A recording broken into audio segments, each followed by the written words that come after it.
નમસ્કાર વિદ્યાર્થી મિત્રો, ઓમ પબ્લિક સ્કૂલમાં આપનું હાર્દિક સ્વાગત કરું છું. વિદ્યાર્થી મિત્રો, ધોરણ 11 સાયન્સમાં ગયા લેક્ચરમાં વિદ્યાર્થી મિત્રો આપણે પ્રમાણસૂચક સૂત્ર અને આણ્વિક સૂત્રો શોધવા કઈ રીતે શોધવા એ આપણે શીખ્યા. મતલબ એમ કે પ્રમાણસૂચક સૂત્ર આપણે કોને કહીશું અને આણ્વિક સૂત્ર આપણે કોને કહીશું, બંને વચ્ચે તફાવત શું છે એ આપણે શીખ્યા હતા. વિદ્યાર્થી મિત્રો, આજે આપણે એના ઉપરથી અમુક બે દાખલા છે એ આપણે શીખીએ. વિદ્યાર્થી મિત્રો, એમ્સમાં, જેડબલઈમાં કે નીટમાં પ્રમાણસૂચક સૂત્રો અને આણ્વિક સૂત્રો શોધો એવા આ ટાઈપના પ્રશ્નો પૂછાતા હોય છે. તો એને ધ્યાનમાં રાખી આપણે શરૂઆત કરીએ છીએ, બરોબર? તો ક્વેશ્ચન જો આ એક સ્વાધ્યાયનો ક્વેશ્ચન છે મિત્રો. તો સ્વાધ્યાયના ક્વેશ્ચન આપણે જે અહીં તો શું લખ્યું છે કે આયર્ન ઓક્સાઇડનું કોઈ એક આયર્ન ઓક્સાઇડ છે જેમાં દળથી 69.9% આયર્ન છે અને 30.1% ડાયઓક્સિજન છે. તો આયર્ન ઓક્સાઇડનું પ્રમાણસૂચક સૂત્ર ગણો, તો આપણે એમ કહીએ તેમજ આણ્વીય સૂત્ર ગણો. બંને પ્રશ્નો આપણે એડ કરી દીધા છે. કોઈ આયર્ન ઓક્સાઇડ છે જેમાં દળથી 69.9% આયર્ન રહેલો છે અને 30.1% ડાયઓક્સિજન રહેલો છે. તો વિદ્યાર્થી મિત્રો, મેં શીખવાડ્યું એ પ્રમાણે જ આપણે કરવાનું છે. વિદ્યાર્થી મિત્રો, આપણે શું શીખ્યા હતા કે પહેલા જે પર્સન્ટેજમાં જે દળ આપેલું છે એને આપણે ગ્રામમાં રૂપાંતર કરીએ 100% ના સંદર્ભમાં, તો જેટલા પર્સન્ટેજ આટલા છે એટલું જ એનું ગ્રામ થાય. વિદ્યાર્થી મિત્રો, એટલું એનું ગ્રામમાં દળ થશે. વિદ્યાર્થી મિત્રો, તો અહીં જો શું કરવાનું છે કે દાખલા તરીકે અહીં Fe છે તો એનો આપણે દળ ટકામાં મતલબ અહીં વજનમાં આપણે લઈ શકીએ છીએ. વિદ્યાર્થી મિત્રો, અણુભાર Fe નો છે 55.85 U છે. વિદ્યાર્થી મિત્રો, સૌપ્રથમ આપણે શું કરતા હતા, મોલ ગણતા હતા. વિદ્યાર્થી મિત્રો, પહેલા સ્ટેપ પર આપણે કન્વર્ટ કરી દીધું. 69.9% મતલબ વજન કેટલું, 69.9 ગ્રામ એટલું વજન આપણે 100 ગ્રામના સંદર્ભમાં આપણે લઈએ છીએ. એ જ પ્રમાણે 30.1 ગ્રામ પર છે ડાયોક્સાઇડ એટલો રહેલો છે. બીજા સોપાનમાં આપણે શું કરતા હતા મિત્રો, મોલ આપણે શોધતા હતા. તો મોલ કઈ રીતે શોધવાનું મેં તમને કીધું છે, આપેલ વજન ભાગ્યા આણ્વીય દળ. તો અહીં જે Fe છે વિદ્યાર્થી મિત્રો, અહીં જે Fe છે એ Fe નું વજન કેટલું આપ્યું છે 69.9, તો 69.9 ગ્રામ ભાગ્યા એનું આણ્વીય દળ કેટલો છે 55.85 છે. તો એને આપણે ભાગશો તમને 1.25 તમને મોલ મળશે. એ જ પ્રમાણે તમારે ઓક્સિજનના મોલ શોધવા હોય તો જે આપેલ વજન છે એ કેટલું 30.1 ગ્રામ વજન છે. ભાગાકારમાં તમે શું કરવાનું છે, આ જે અણુભાર છે એના પર તમે ભાગવાનું છે, તમને 1.88 મળશે. વિદ્યાર્થી મિત્રો, અહીં આપણે મોલ મળી ગયા છે. મોલ મળ્યા પછી આપણે શું કરીએ છીએ કે જેના ઓછા મોલ હોય, મતલબ અહીં 1.25 છે, અહીં 1.88 છે, તો 1.25 એ ઓછી કિંમત છે. વિદ્યાર્થી મિત્રો, જે ઓછી કિંમત હોય એના વડે દરેક મોલને આપણે ભાગી દઈએ છીએ. વિદ્યાર્થી મિત્રો, તો અહીં 1.25 છે અને 1.88 છે, બંનેમાંથી ઓછું કયું છે 1.25 છે. તો આ બંનેને આપણે 1.25 વડે ભાગી દઈશું. અહીં જેટલા પણ હોય, 3 હોય, 4 હોય, જેટલા પણ તત્વો હોય એની ઓછી સંખ્યાના જે મોલ હોય એના વડે બધાને જ આપણે ભાગી દઈએ છીએ. દરેકના મોલને એના વડે આપણે ભાગી દઈએ છીએ. તો અહીં 1.25 ભાગ્યા 1.25 આપણે મૂકીએ છીએ તો જવાબ આવે છે 1. 30 ચલો અહીં 1.88 છે તો 1.88 ભાગ્યા 1.25 કરી દઈએ છીએ તો 1.5 આવે છે. આ સામાન્ય ગુણોત્તર આવ્યો. વિદ્યાર્થી મિત્રો, ગયા લેક્ચરમાં મેં તમને કીધું કે જો આપણો જે સાદો જો ગુણોત્તર છે એ જો ગુણોત્તર આપણે અપૂર્ણાંક સંખ્યામાં હોય તો એને આપણે યોગ્ય સહગુણક વડે આપણે ગુણવો પડે અને એને સાદા ગુણોત્તરમાં આપણે ફેરવવો પડે છે. તો વિદ્યાર્થી મિત્રો, અહીં 1.5 આવે છે. તો હવે અહીં 1.5 ને આપણે મોલરના સાદા મોલર ગુણોત્તરમાં આપણે ફેરવવો હોય તો શું કરવું પડે, આ 1.5 ને હું 2 વડે ગુણું તો મને 3 મળી જાય. તો અહીંયા આપણે 2 વડે ગુણ્યા તો અહીં પણ આપણે 2 વડે ગુણવા પડશે તો 1 ને 2 વડે ગુણશો તો 2 અને 3 તમને પ્રાપ્ત થઈ જશે આ તમારો સાદો ગુણોત્તર વિદ્યાર્થી મિત્રો આપણે આવું કેમ કરીએ છીએ કારણ કે અહીં 1.5 મળ્યું છે અહીં 1.5 માં છે ઓક્સિજન કઈ 1.5 અડધો તો હશે નહીં વિદ્યાર્થી મિત્રો તો એને સાદા ગુણોત્તરમાં ફેરવવા માટે આપણે યોગ્ય સહગુણો વડે એને આપણે ગુણીએ છીએ 1.5 ને આપણે 2 વડે ગુણી દીધા અહીં 3 પ્રાપ્ત થઈ ગયો તો અહીં 2 વડે ગુણો છો તો ઉપર આપણે 2 વડે આપણે ગુણીએ તો અહીં 2 તમને પ્રાપ્ત થઈ જશે મતલબ એમ થયું કે પ્રમાણસૂચક સૂત્રમાં આપણે Fe કેટલા છે જો 2 અને ઓક્સિજન છે 3 તો પ્રમાણસૂચક સૂત્ર અહીં થશે આપણું Fe2O3 વિદ્યાર્થી હવે જો આણ્વિક સૂત્ર આપણે શોધવું હોય તો આણ્વિક સૂત્ર આપણે શું કરવાનું પહેલા વિદ્યાર્થી મિત્રો આણ્વિક સૂત્ર આપણે શોધવું હોય તો સૂત્ર શું હતું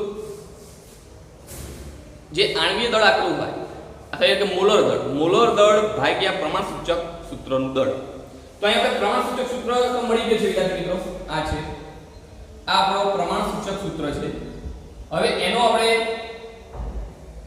પ્રમાણસૂચક સૂત્રનું દળ આપણે જોઈએ તો કેટલું છે Fe2 છે એક Fe નો લગભગ અહીં અનુભાગ કેટલો છે 55.85 પણ આપણે 56 લઈએ છીએ એવરેજ તો અહીં 2 * 56 * 3 * 100 તો 160 મળશે વિદ્યાર્થી મિત્રો અને Fe2O3 નો જે અણુભાર છે મતલબ આની દળ છે ઓરિજિનલ Fe2O3 આની દળ એ પણ 160 છે વિદ્યાર્થી મિત્રો તો અહીં મોલર દળ ભાગ્યા પ્રમાણસૂચક સૂત્ર તો અહીં મોલર દળ વિદ્યાર્થી મિત્રો આ જે મોલર દળ છે આ 160 ક્યાંથી આવ્યું છે અહીં કિંમતમાં તમને આપી દેશે લગભગ કે તેનું આણ્વિય દળ આપી દેશે તમને અથવા મોલર દળ બંને એક છે આણ્વિય દળ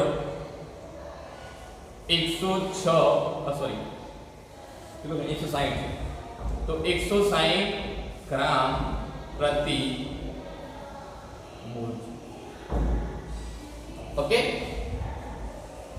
ક્વેશ્ચન ની અંદર આપેલું છે કે આણ્વિક દળ અથવા મોલર દળ બંને એક જ 160 ગ્રામ પ્રતિ મોલ અહીં આપણે વિદ્યાર્થી મિત્રો પ્રમાણસૂચક સૂત્ર દળ આપણે શોધ્યો કેટલો આવ્યો 160 તો મોલર દળ અથવા આણ્વિક દળ તો મોલર દળ આપેલો છે 160 ગ્રામ પ્રતિ મોલ તો અહીં પ્રમાણસૂચક સૂત્ર મૂકો 160 / 160 બરાબર 1 આવશે તો આ જે તમને પ્રમાણસૂચક સૂત્ર મળ્યું આ જે પ્રમાણસૂચક સૂત્ર મળ્યું એને તમે n વડે ગુણો વિદ્યાર્થી મિત્રો અહીં આપણે આ n શોધ્યો છે આ n છે વિદ્યાર્થી તો અહીં n ની કિંમત 1 મળે છે વિદ્યાર્થી મિત્રો n ની કિંમત 1 મળી તો 1 ગુણ્યા અહીં પ્રમાણસૂચક સૂત્ર ગુણો તો એનો એક તમારો જવાબ આવશે મતલબ કે આ દાખલાની અંદર તમારે પ્રમાણસૂચક સૂત્ર અને ઓક્સાઇડનું આણ્વિક સૂત્ર બંને એક જ છે તો તમે સમજી ગયા છો આ જ પ્રમાણનો એક બીજો દાખલો લઈએ વિદ્યાર્થી મિત્રો શું કહે છે વિદ્યાર્થી મિત્રો અહીં જો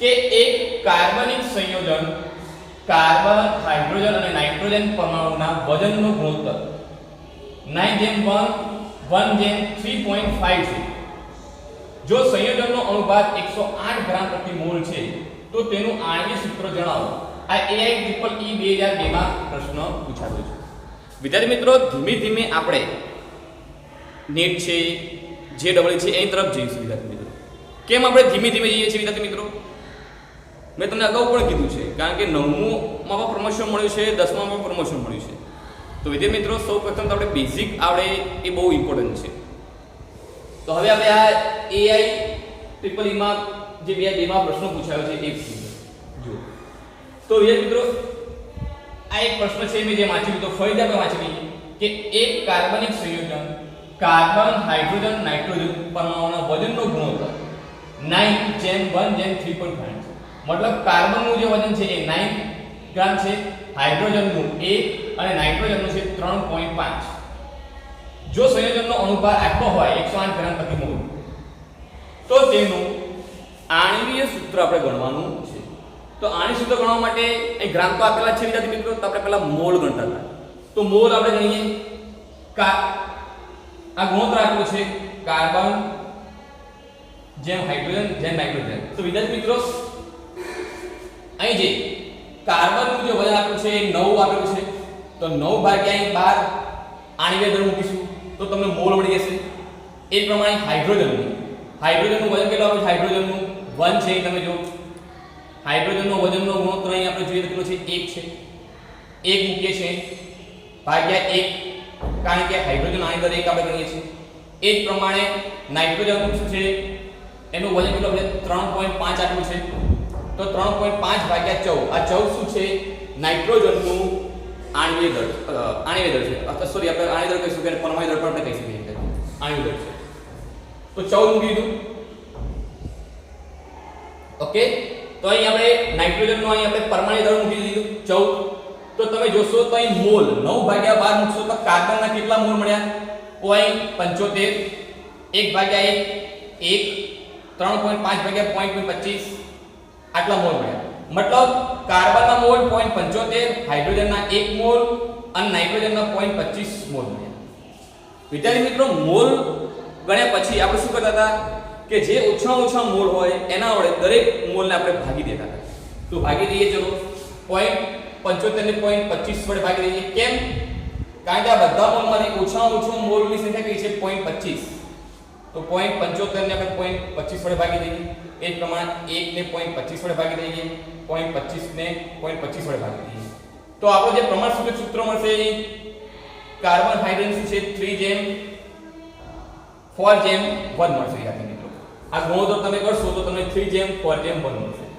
તો વિદ્યાર્થી મિત્રો, આ આપણો પ્રમાણસૂચક સૂત્ર મળ્યું. તો અહીં કાર્બન કેટલા છે તમે જો 3, હાઇડ્રોજન કેટલા છે 4, નાઇટ્રોજન કેટલા છે 1. આ તમારે પ્રમાણસૂચક સૂત્ર મળ્યું. કયું મળ્યું છે C3H4n. વિદ્યાર્થી મિત્રો, પ્રમાણસૂચક સૂત્ર મળે તો એનું પ્રમાણસૂચક સૂત્ર જે છે એનું આપણે પ્રમાણસૂચક સૂત્ર દળ ગણી લઈએ. તો અહીં C3H4n નું પ્રમાણસૂચક સૂત્ર દળ તમે ગણશો કઈ રીતે? કાર્બનના 12 તો 36, હાઇડ્રોજનના 4, નાઇટ્રોજનમાં 14 મૂકશો તો તમને 54 અને પ્રમાણસૂચક સૂત્ર જે મળ્યું એનું દળ તમને પ્રાપ્ત થઈ જશે. વિદ્યાર્થી મિત્રો, આણ્વિક સૂત્ર શોધવા માટે આપણે n ની કિંમત મૂકતા હતા. n શોધવા માટે સૂત્ર શું હતું? મોલર દળ ભાગ્યા પ્રમાણસૂચક સૂત્ર દળ. તો અહીં મોલર દળ ભાગ્યા પ્રમાણસૂચક સૂત્ર દળ મૂકીએ તો મોલર દળ આંકડો છે 108. તો 108 ભાગ્યા 54 મૂકશો તો n ની કિંમત તમને 2 મળશે. n ની જે કિંમત મળી હોય એને પ્રમાણસૂચક સૂત્ર વડે તમે ગુણી નાખશો તો તમને આણ્વિક સૂત્ર પ્રાપ્ત થશે. તો જો 2 ગુણ્યા C3H4n તો અહીં C6H8n2 આ જે તમારે મળે શું મળશે વિદ્યાર્થી મિત્રો? આણ્વિય સૂત્ર.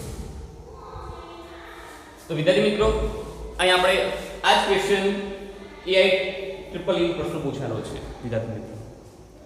NCERT નો સ્વાધ્યાયનો ક્વેશ્ચન છે, આના ઉપરથી જ આ ટાઈપ જ ક્વેશ્ચન છે વિદ્યાર્થી મિત્રો. તો પ્રમાણસૂચક સૂત્ર અને એના આણ્વિય સૂત્રના જે દાખલા છે એ આપણે લગભગ અગાઉ એક દાખલો લીધો, બીજા આપણે 3 દાખલા લીધા છે. તો એ પ્રમાણે તમે પ્રમાણસૂચક સૂત્ર અને આણ્વિય સૂત્ર તમે ગણી શકો છો.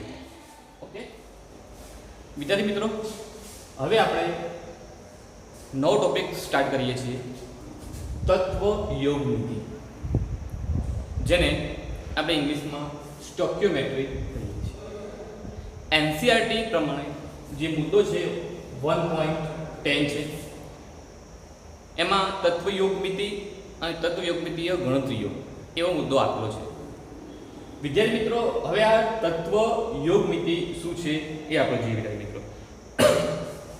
વિદ્યાર્થી મિત્રો, અહીં તત્વ યોગમિતિ કોને કહે છે એ આપણે પહેલા જોઈ લઈએ કે કોઈ રાસાયણિક પ્રક્રિયામાં પ્રક્રિયકો અને મળતી નિપજના વચ્ચેના જથ્થાત્મક અભ્યાસ એટલે તત્વ યોગમિતિ.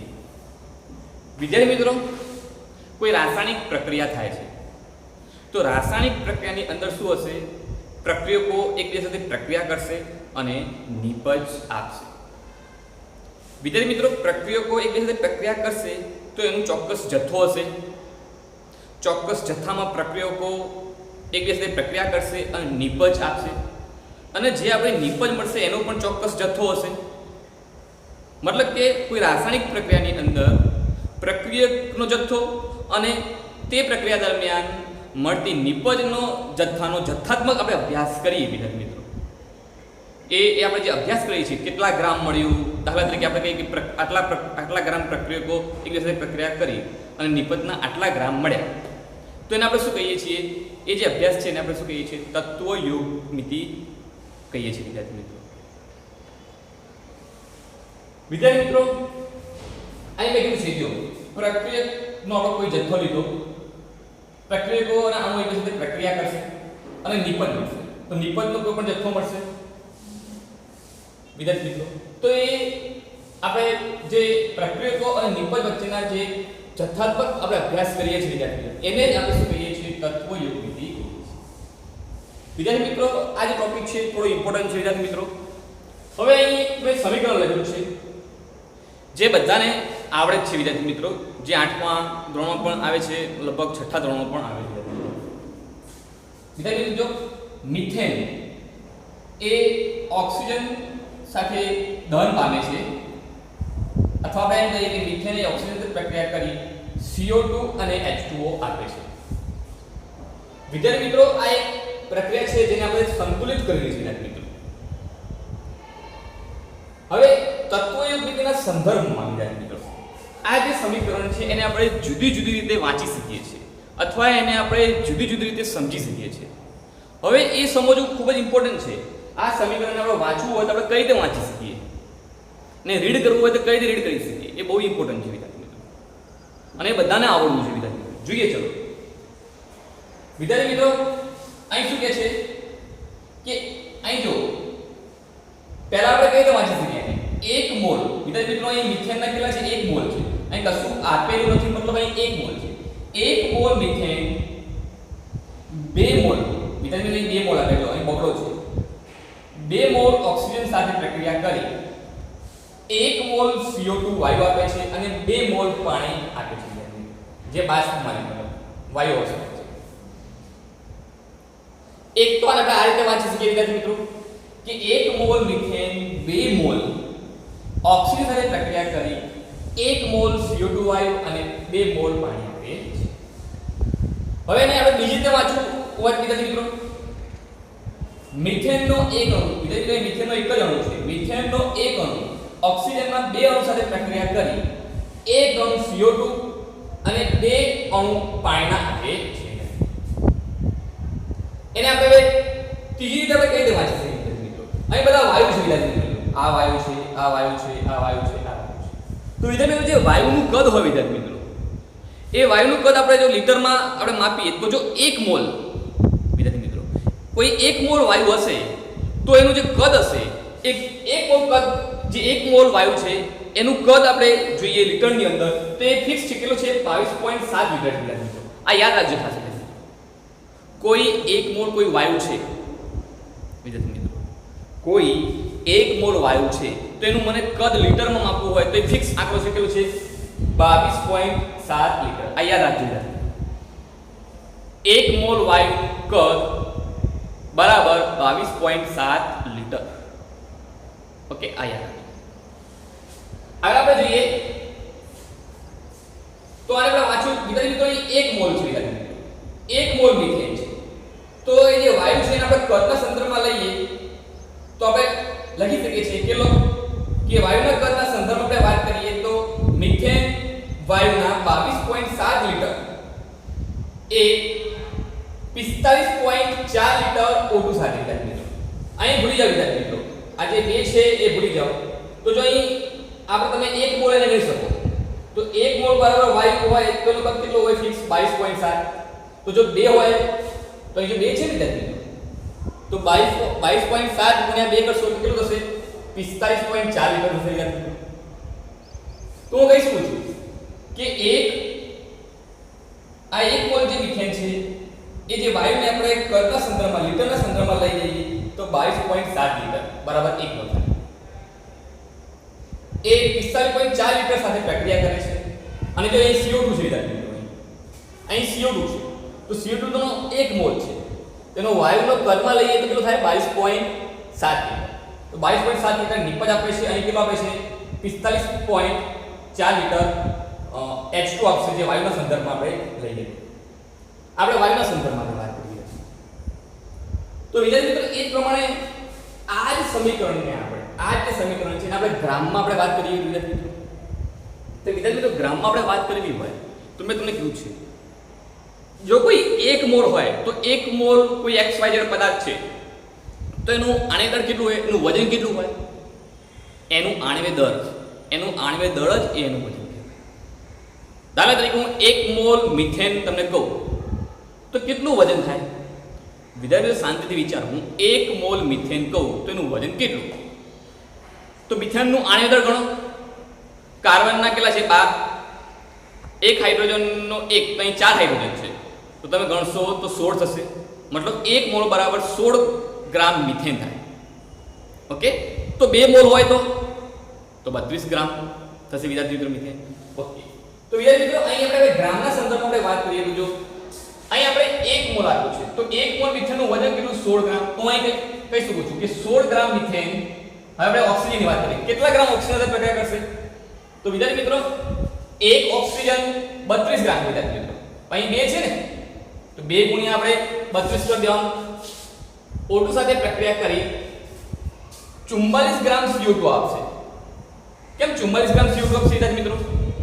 કારણ કે આ CO2 1 મોલ છે વિદ્યાર્થી મિત્રો. તો 1 મોલ નું વજન કેટલું? CO2 નું આણ્વિક દળ. CO2 નું આણ્વિક દળ કરશો તો તમે 44 ગ્રામ મળશે. તો અહીં તમને 2 મોલ પાણી પ્રાપ્ત થાય છે. 2 મોલ પાણીને આપણે વજનમાં કન્વર્ટ કરવું હોય તો પાણીનું જે આણ્વિક દળ છે એને આપણે 2 વડે ગુણી દેશું તો મતલબ 36 ગ્રામ થશે વિદ્યાર્થી મિત્રો.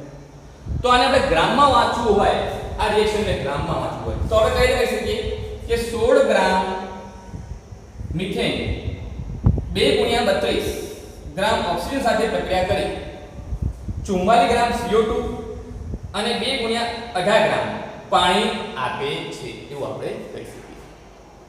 વિદ્યાર્થી મિત્રો, તો આ પ્રમાણે આ જે તત્વયુક્ત છે એને આપણે જુદી જુદી રીતે આ જે રિએક્શન છે એને આપણે જુદી જુદી રીતે આપણે વાંચી શકીએ છીએ. આ ખાસ યાદ રાખજો, આમાંથી ઘણા બધા MCQ સ્વરૂપે પ્રશ્નો પૂછાય છે ચેન્જ કરીને. આગળ આપણે જોઈએ વિદ્યાર્થી મિત્રો, આપણે આ તત્વયુગ્મિતિ. હવે એક બીજો શબ્દ આવે છે તત્વયુગ્મિતીય ગુણાંક. શું આવે છે? તત્વયુગ્મિતીય ગુણાંક. હવે તત્વયુગ્મિતીય ગુણાંકમાં શું છે વિદ્યાર્થી મિત્રો? અહીં મિથેન નો તત્વયુગ્મિતીય ગુણાંક કેવો? તો એક જ છે ને, અહીં આગળ કશું છે નહીં. બેલેન્સ માટે અહીં આગળ આપણે કશું મૂક્યું નથી. તો હું એમ કહું કે આ સમીકરણની અંદર આખા મિથેનનો તત્વયુગ્મિતીય ગુણાંક કેટલો? તો 1. એ પ્રમાણે આખા સમીકરણની અંદર પ્રશ્ન પૂછું કે ઓક્સિજનનો અહીં તત્વયુગ્મિતીય ગુણાંક કેટલો? 2. અહીં જે આગળ એ નંબર આપેલો છે એને જ આપણે તત્વયુગ્મિતીય ગુણાંક કહીએ છીએ. આ ખાસ યાદ રાખજો. એ પ્રમાણે હું પૂછું કે પાણીનો તત્વયુગ્મિતીય ગુણાંક કયો આ સમીકરણની અંદર? તો 2 આવશે. આ જે છે આગળ જે આપેલું છે એને જ આપણે તત્વયુગ્મિતીય બેલેન્સ માટે આપણે જે મૂકેલા છે ગુણાંક એને જ આપણે શું કહીએ છીએ? તત્વયુગ્મિતીય ગુણાંક. શું કહું છું? તત્વયુગ્મિતીય ગુણાંક. તો વિદ્યાર્થી મિત્રો આ પ્રમાણે આપણે તત્વયુગ્મિતીય આપણે સમજી શકીએ છીએ.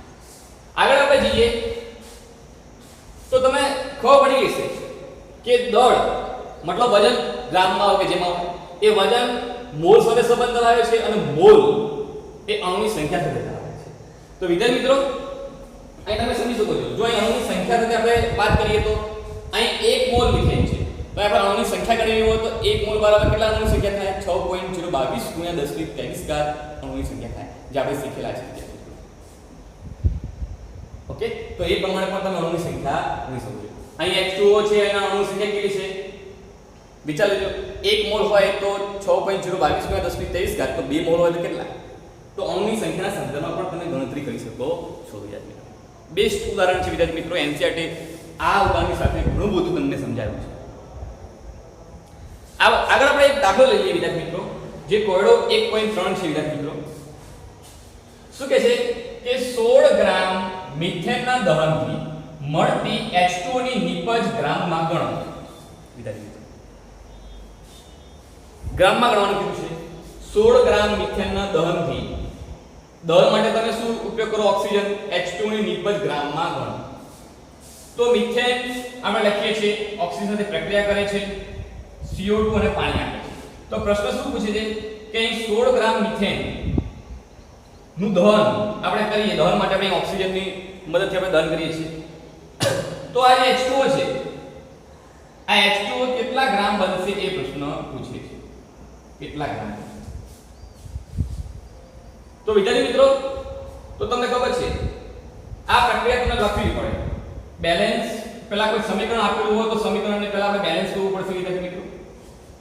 હવે આ જે બેલેન્સ છે એ તો તમને આવડશે. વિવિધ પ્રકારના જે સમીકરણોને સંતુલિત કરવાનું છે એ આખું જે ચેપ્ટર છે એ ચેપ્ટર નંબર 1 રેડોક્સ પ્રક્રિયામાં આવે છે, જેને આપણે સમીકરણોને સંતુલિત કરવાનું ત્યાં આપણે આગળ ડિટેલમાં શીખીશું. તો અહીં મિથેન છે, તો વિદ્યાર્થી મિત્રો અહીં 1 મોલ મિથેન પ્રક્રિયા કરે છે. તો 1 મોલ મિથેન હોય તો એ 16 ગ્રામ અને 1 મોલ H2O હોય તો 18 ગ્રામ નીપજ આપે. તો વિદ્યાર્થી મિત્રો અહીં તમને કીધું છે 16 ગ્રામ કીધું છે, તો હવે આપણે ઊંધું ચાલીએ. 16 ગ્રામ બરાબર કેટલા મોલ? 1 મોલ. 16 ગ્રામ બરાબર 1 મોલ, અથવા એમ કહું કે 1 મોલ બરાબર 16 ગ્રામ, 16 ગ્રામ બરાબર 1 મોલ. તો અહીં કીધું છે 16 ગ્રામ કીધું, મતલબ 1 મોલ મિથેન. તો આ સમીકરણ જો, આ સમીકરણ બેલેન્સ સમીકરણ છે. આ બેલેન્સ સમીકરણને ધ્યાનમાં આપણે લેવું પડશે. તો વિદ્યાર્થી મિત્રો અહીં 16 ગ્રામ મિથેન આપણે દહન થાય છે ઓક્સિજન હાજરીમાં, તો કેટલા અહીં મોલ H2O મળે છે? જો અહીં 1 મોલ H2O મળતો હોય તો કેટલું વજન થાય? અહીં જો H2O 1 મોલ મળતો હોય તો 18 ગ્રામ થાય, પણ આ પ્રકારના આધારે અહીં તો 2 મોલ મળે છે વિદ્યાર્થી મિત્રો, તો કેટલું થાય? 36 ગ્રામ થાય. 1 મોલ H2O બરાબર 18 ગ્રામ, પણ આ સમીકરણના આધારે 2 મોલ પ્રાપ્ત થાય છે. તો અહીં 2 મોલ H2O મળે છે, તેથી 2 ગુણ્યા H2O મતલબ કે 18 ગ્રામ ગુણ્યા 2 કરશો તો તમને 36 ગ્રામ તમને નિપજ પ્રાપ્ત થશે. તો જવાબ આવશે 36 ગ્રામ. વિદ્યાર્થી મિત્રો હવે તમને સમજો, આ આપણી બેઝિક સંતુલિત સમીકરણ છે. જો અહીં હું 1 મોલ મિથેનની આપણે વાત કરું છું, તો અહીં જો હું 1 મોલ મિથેન 2 મોલ પાણી આપે છે, તો અહીં જો હું 2 મોલ વિદ્યાર્થી મિત્રો અહીં 2 મોલ મિથેન કરી દઉં તો અહીં કેટલા પાણી આવશે? 4 મોલ પાણી આવશે વિદ્યાર્થી મિત્રો. આ જે સંતુલિત જે બેઝિક સમીકરણ છે એમાં કોઈ ફેરફાર ના થાય વિદ્યાર્થી મિત્રો. કોઈ સમીકરણ આટલો એના પહેલા આપણે સંતુલિત કરવું પડશે, પછી આ ગણતરી ધ્યાનમાં લેવાની. તો જે 1 મોલ મિથેનનું દહનથી 2 મોલ પાણી આપે છે, તો અહીં 2 મોલ લઉં તો કેટલા મળે? 4 મોલ પાણી મળે વિદ્યાર્થી મિત્રો. આ સમીકરણ સમજવું વિદ્યાર્થી મિત્રો. ઓકે, તો એ પ્રમાણે તમે એને ગ્રામમાં ગણતરી પણ કરી શકો છો વિદ્યાર્થી. વિદ્યાર્થી મિત્રો અહીં 16 ગ્રામ આપેલું છે, એની જગ્યાએ હું 32 ગ્રામ કરી દઉં તો 32 ગ્રામનું મીનિંગ શું થયું? અહીં જે H2O છે, સોરી આ મિથેન છે વિદ્યાર્થી મિત્રો, એ કેટલા છે? 2 મોલ છે. તો જો 2 મોલ મિથેન હોય તો અહીં કેટલા? 4 મોલ પાણી, અને આ કેટલા બની જાય? 2 મોલ, અને આ કેટલા ખર્ચાય? 4 મોલ ખર્ચાય. તો આ પ્રમાણે સમીકરણને તમે બેલેન્સ કરી અને એ પ્રમાણે તમે ગણતરી મોલના સંદર્ભમાં તમે ગણતરી કરી શકો છો.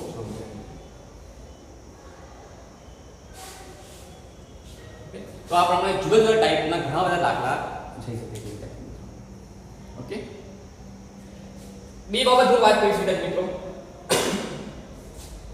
એ પ્રમાણે તમે CO2 ની પણ ગણતરી કરી શકો છો. ઉદાહરણમાં CO2 નું પણ ઉદાહરણ આપેલું છે વિદ્યાર્થી મિત્રો, તે તમે જોશો તો તમને ખ્યાલ આવી જશે. તો વિદ્યાર્થી મિત્રો તત્વ યોગમિતિ શું છે? વિદ્યાર્થી મિત્રો કોઈ રાસાયણિક પ્રક્રિયામાં પ્રક્રિયકો અને નિપજોનું જે દળ મળે છે વિદ્યાર્થી મિત્રો, એનો આપણે જે જથ્થાત્મક અભ્યાસ કરીએ છીએ એને જ આપણે તત્વ યોગમિતિ કહીએ છીએ. વિદ્યાર્થી મિત્રો ખાસ યાદ રાખજો. આમાં તત્વ યોગમિતિ ગુણક શું છે એ પણ ધ્યાન રાખજો વિદ્યાર્થી મિત્રો. બેલેન્સમાં તમે જે મૂક્યું છે એ જ આપણું તત્વ યોગમિતિ ગુણાંક છે. તો હું આશા રાખું છું વિદ્યાર્થી મિત્રો તમને આમાં ખ્યાલ આવ્યો હશે. Thank you very much.